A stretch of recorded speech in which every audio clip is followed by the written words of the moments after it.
안녕하세요, 여러분. 오늘 저희가 함께 살펴볼 자료, 이거 정말 흥미롭습니다. 바로 티벳 사자에서 일부 발췌문인데요. 네. 특히 그 붓다의 세 가지 몸에 대한 기도, 그리고 죽음 이후 중간계 바르도에서의 기도, 이 부분을 중심으로 좀 깊이 파헤쳐보려고 합니다. 네, 맞습니다. 이 자료들이 티벳 불교의 정수라고 할 수 있는 바르도 퇴돌, 그러니까 중간계에서 듣는 걸 통해 열반에 이르는 가르침의 일부죠. 달라이라마 서문에서도 나오지만 티벳 문화권에서는 정말 중요한, 죽음을 맞이하는 분들께는 없어서는 안 될 안대서였어요. 네네. 근데 이게 단순히 돌아가신 분만을 위한 게 아니라 지금 살아있는 우리에게도 삶과 마음의 본질, 이런 것에 대해 깊은 성찰을 던져줍니다. 맞아요. 저도 보면서 그 생각을 했어요.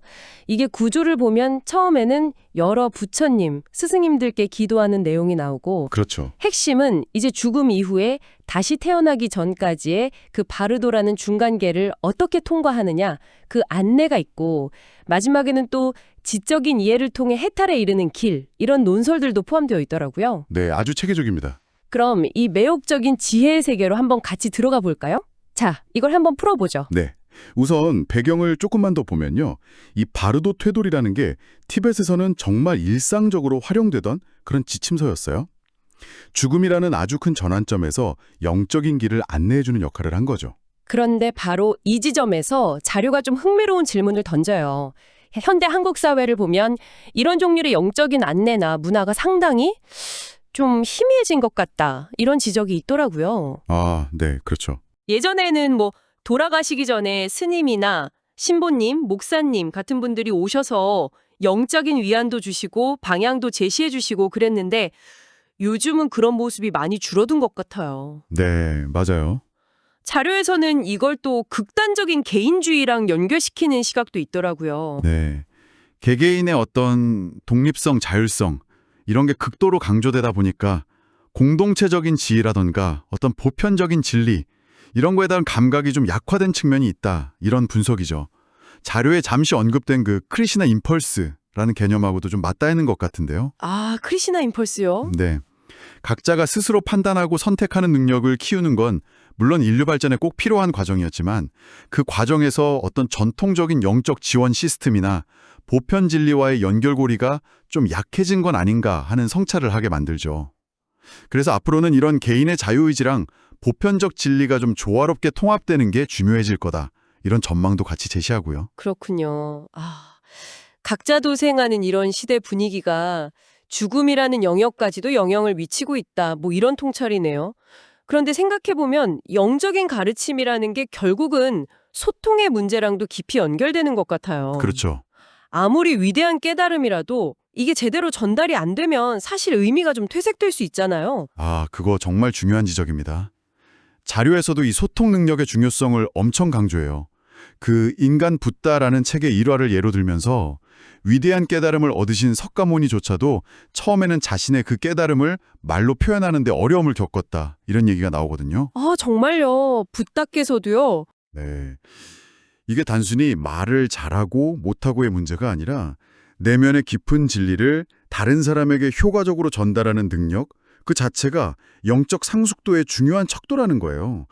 영의 본성 중 하나가 주는 행위라고 하는데 이 소통이야말로 그 핵심적인 발현 방식이라는 거죠. 와, 그러니까 미숙한 소통은 어쩌면 영적인 미성숙을 반영할 수도 있다, 이런 상당히 날카로운 관점인 거죠.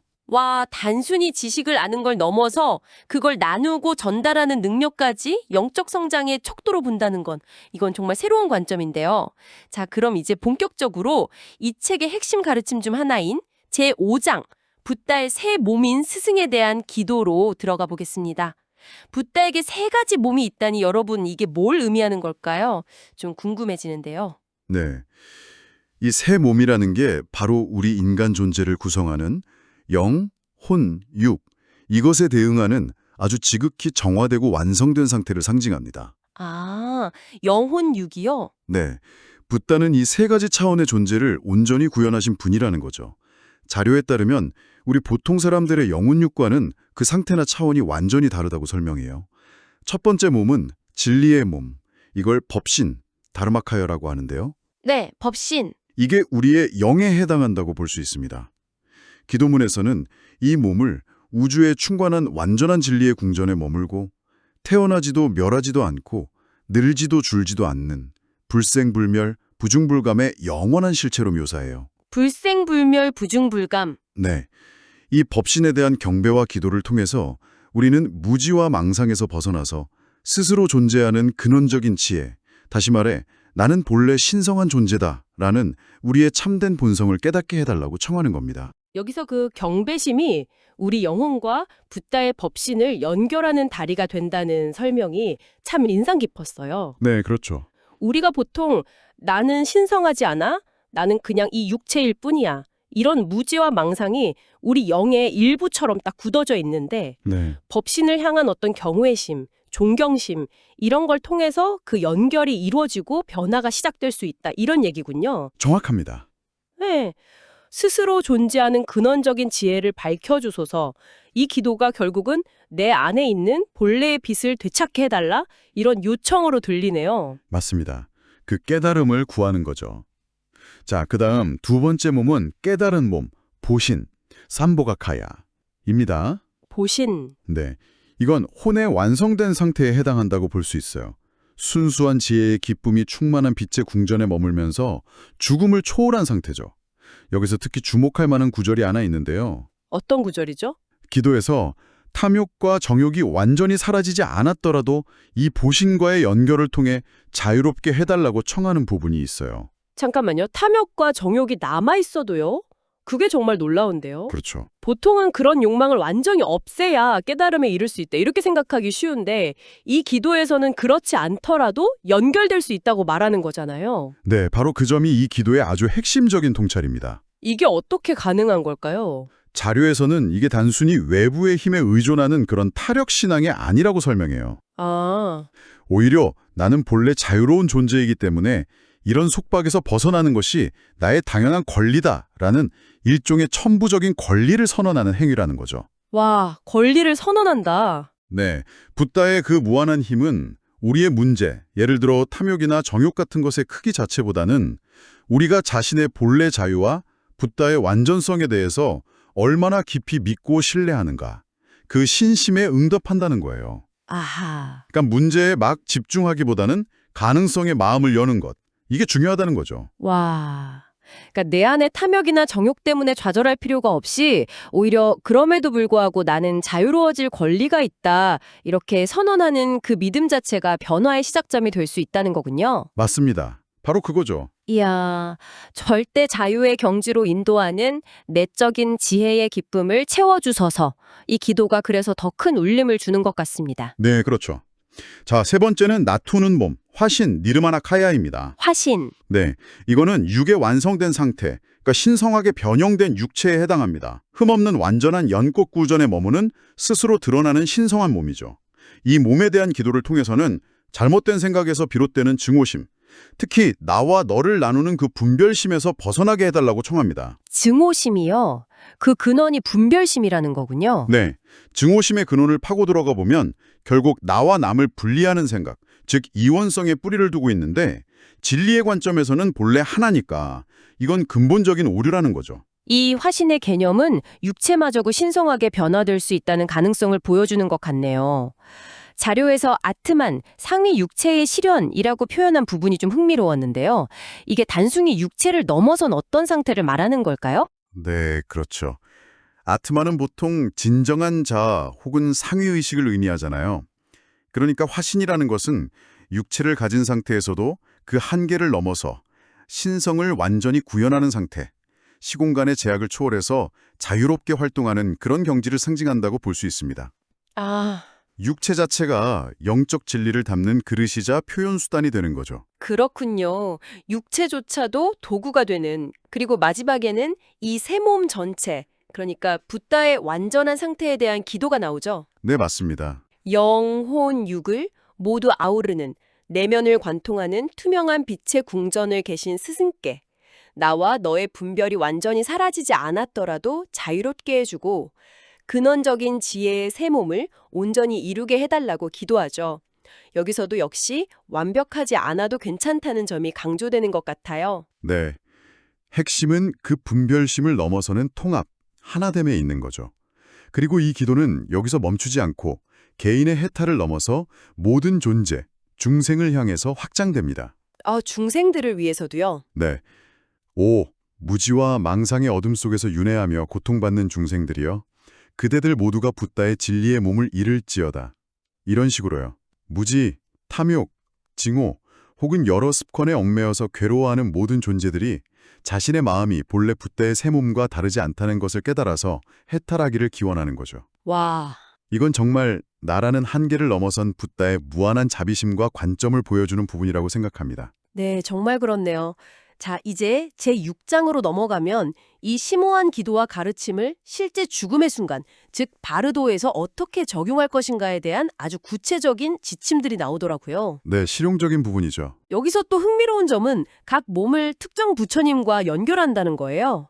진리의 몸은 아미타불, 깨달은 몸은 연곡 부족의 자비롭고 또 두려운 모습의 붓다들, 분노존이라고 하죠. 네, 분노전. 그리고 나투는 몸은 파드마 삼바바와 연결된다고요. 네, 그렇습니다. 이 연결이 좀 시사하는 바가 있는데요. 고차원의 존재들이 서로 다른 이미 진화된 영적 요소들을 결합해서 하나의 존재로 현현할 수도 있다. 이런 가능성을 보여주는 것 같아요. 예를 들면 파드마 삼바바는 아미타불의 영, 그리고 분노존들의 혼, 여기에 자신의 독자적인 육체적 현현, 이걸 결합한 존재일 수도 있다. 뭐 이런 해석도 가능하게 하죠. 정말 복합적인 존재일 수도 있겠네요. 네. 자, 그럼 이제 바르도에서의 실질적인 지침들을 좀 요약해 볼까요? 네, 부탁드립니다. 우선 누구를 위한 가르침인가? 이 지침은 영적 수행을 어느 정도 해왔지만 아직 완전한 깨달음에는 이르지 못한 평범한 수행자를 대상으로 합니다. 평범한 수행자요? 네, 완전 초심자거나 이미 높은 경지에 오른 분들은 주 대상이 아니라고 해요. 두 번째, 목표는 무엇인가? 죽음 직후의 중간 상태인 바르도에서 이 가르침을 듣고 이해함으로써 절대적인 자유, 즉 해탈에 이르게 하는 것이 목표입니다. 만약 생전에 의식 이종 수행, 이걸 포화라고 하는데 여기에 능숙했다면 이 책을 읽을 필요 없이 더 직접적으로 해탈할 수도 있다고 하고요. 포화 수행. 네. 세 번째, 어떻게 하는가?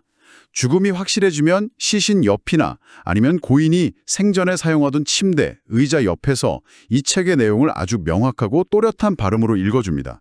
특히 중요한 것은 육체의 숨, 즉 외적인 숨은 멎었지만 내적인 숨, 그러니까 미묘한 생명 에너지, 자료에서는 이게 에테르체와 연결될 수 있다고 암시하는데요. 네. 이 내적인 숨이 아직 남아있는 동안 읽어주는 게 중요하다고 해요. 이 미묘한 이식이 아직 남아있을 때가 가장 효과적인 시기라는 거죠. 그 타이밍이 중요하군요. 네. 그리고 읽는 사람은 고인의 귀에 너무 가까이 입술을 대지 않도록 주의해야 한다고 나와요. 아마도 죽음 직후의 어떤 혼란스러운 에너지로부터 영향을 받지 않기 위한 조치가 아닐까 싶습니다. 그렇군요. 주의사항도 있네요. 네. 그리고 주변 환경은 가족이나 가까운 사람들은 슬퍼하거나 울지 않고 평온하고 조용한 상태를 유지하는 것이 중요합니다. 울면 안 되는군요. 네. 슬픔이나 애착 같은 감정은 죽은 이의 영혼을 혼란스럽게 하고 오히려 낮은 차원에 묶어둘 수 있다고 해요. 지방령이 될 수도 있다고까지 하고요. 헉. 오히려 남은 사람들이 밝고 우연하게 지지해주는 것이 가장 큰 도움이 된다고 강조합니다. 네, 알겠습니다. 마지막으로 준비는 삼보, 즉 불, 법, 승에 정성껏 공약물을 올리거나 만약 여의치 않다면 마음속으로라도 풍성하게 바치는 상상을 합니다. 그리고 정해진 기도문들을 먼저 낭송한 후에 본문, 즉 바르도 퇴돌의 핵심 내용을 3번 또는 7번 반복해서 읽어줍니다. 와, 정말 상세하고 구체적인 지침들이네요. 이 책이 서양에 처음 소개됐을 때 왜 그렇게 큰 충격과 반향을 일으켰는지 이제 좀 짐작이 갑니다. 그렇죠. 사후세계에 대해서 이렇게 체계적인 안내서는 서양 문화권에서는 정말 찾아보기 어려웠을 테니까요. 네, 전례가 없었죠. 하지만 그 칼 융이 서문에서 지적했듯이 단순히 이 내용을 읽고 아는 것을 넘어서 그 깊은 의미를 체험적으로 이해하는 것, 이건 또 다른 차원의 문제일 것 같아요. 맞습니다. 여전히 많은 사람들에는 그냥 닫힌 책일 수도 있다는 거죠. 네, 맞아요. 자료의 저자 역시 이 책을 단순한 지식 조가리가 아니라 실제적인 변화를 가져오는 열린 책으로 만들어야 한다고 강조하죠. 특히 죽음이라는 순간 앞에서는 모든 인간이 결국 하나의 근원적인 진리, 어떤 신성의 일부라는 사실을 부정하기 어려워진다는 점에서 이 가르침이 더 큰 의미를 가질 수 있다고 보고요. 살아있을 때는 각자의 이해관계로 나뉘고 다투지만 죽음 앞에서는 결국 나는 누구인가? 라는 이 본질적인 질문만이 남게 되니까요. 네, 그러네요. 오늘 저희가 티벳 사자에서라는 정말 놀라운 자료를 통해서 죽음 이후의 여정인 바르도, 그리고 붓다의 새 몸이라는 아주 심오한 개념들을 탐구해봤습니다. 네, 진리의 몸, 깨달은 몸, 나투는 몸.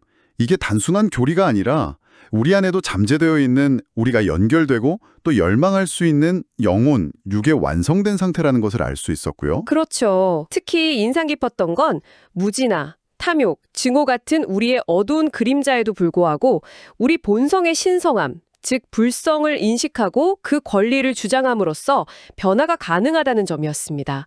이게 핵심적인 메시지인 것 같아요. 네, 맞습니다.